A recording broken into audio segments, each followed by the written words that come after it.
just being around some offensive-minded guys and coaching and playing the game for a while and just studying it.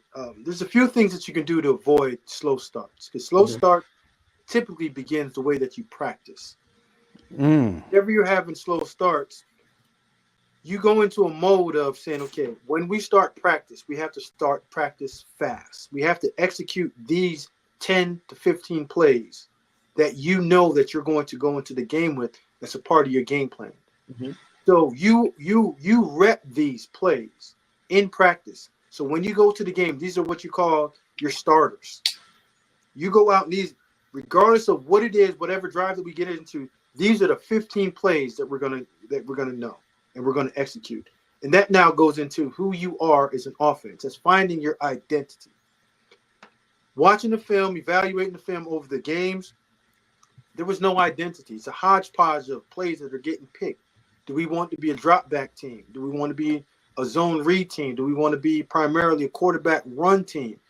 You can now go back into now looking at yourself and also going in and self-diagnosing who you are, self-evaluate who you are as an offense to see how teams are playing you, because you have now enough plays there on film to have tendencies. So when you go in there and you run that query, what are your 15 plays that you're running? What plays aren't we executing? What plays are we getting false starts on? When we're on the road, are our silent counts working? Are we working enough silent counts? Are we having the right rhythm? Does the quarterback feel comfortable with these plays right here? Because we have to self-scout ourselves to find out in the back quarter of the season, how do we want to finish? And that comes to the last one, finishing plays, finishing drives. Like, you can't go back into we're a young team. You're now an old team because you've gone through 3/4 of your season. Right. Now we're playing for money.